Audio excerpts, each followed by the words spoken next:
Olá pessoal, meu nome é Marcos e esse é o Infodica.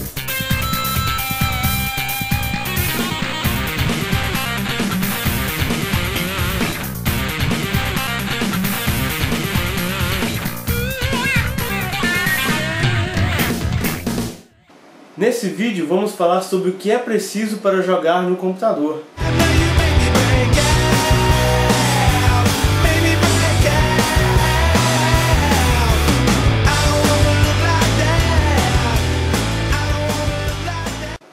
Um fato muito comum de se ver são pessoas desapontadas quando descobrem que o computador que custou caro não consegue rodar os últimos lançamentos dos jogos de computador. Isso acontece porque jogos 3D sempre exigiram mais do computador, pois são lançados com as tecnologias mais avançadas da época, o que exige um equipamento de ponta para que eles possam rodar 100%. Todas as partes do computador influenciam no desempenho dos jogos, mas as partes mais importantes e que realmente fazem a maior diferença são o processador, a memória RAM e a placa de vídeo.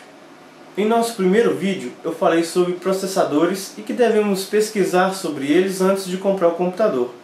Pois bem, no caso do PC para jogos, o processador deve ser bem veloz para que dê conta do recado.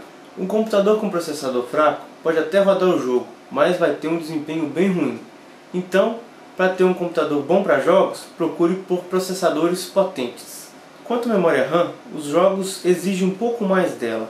Pouca memória poderá deixar o jogo lento ou até impossibilitá-lo de ser executado. Jogos exigem principalmente da parte gráfica do computador. Por isso, de todas as outras partes, o fator realmente crucial para que os jogos possam rodar é com certeza a placa de vídeo. Todo computador tem placa de vídeo e geralmente elas vêm integradas aqui na placa-mãe. Só que essas placas não são potentes o bastante para rodar os jogos mais pesados. Por isso, para rodar esses jogos, é necessário que o computador tenha instalado uma placa especial para jogos, uma placa off-board como essa aqui.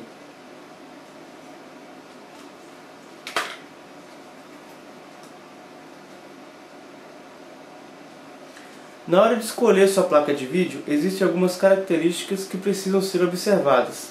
As principais são GPU, memória e largura da interface de memória. A maioria das pessoas acredita que o que define se uma placa de vídeo é potente ou não é a sua memória, e isso é um erro. O que irá definir se uma placa de vídeo é fraca ou potente é a combinação de todas as suas características. A parte mais importante a se observar é o GPU, o chip de processamentos gráficos.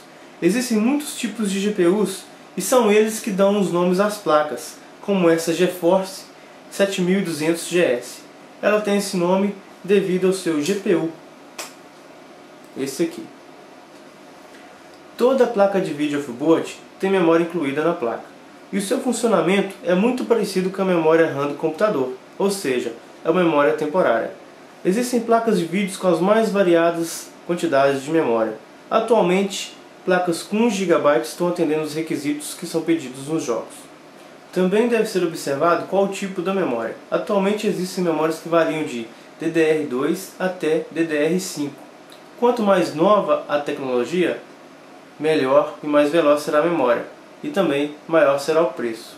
Aqui eu estou com uma placa GeForce 8400GS com 1 GB de memória DDR3.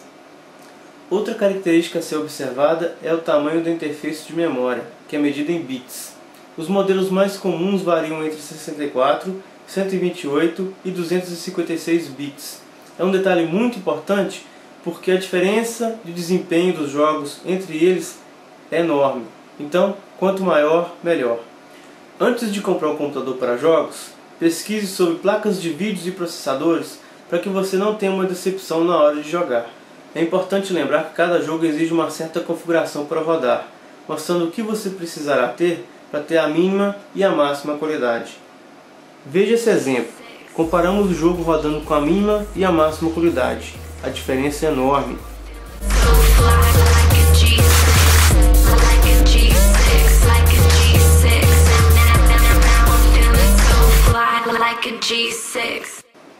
Então pessoal, pesquise muito antes de comprar. E se alguém te disser que um computador sem placa de vídeo off-board consegue rodar os jogos pesados, desconfie. Beleza, pessoal? Esse foi o Infodicas. Espero que vocês tenham gostado. A gente se vê no próximo vídeo. Obrigado. Tchau.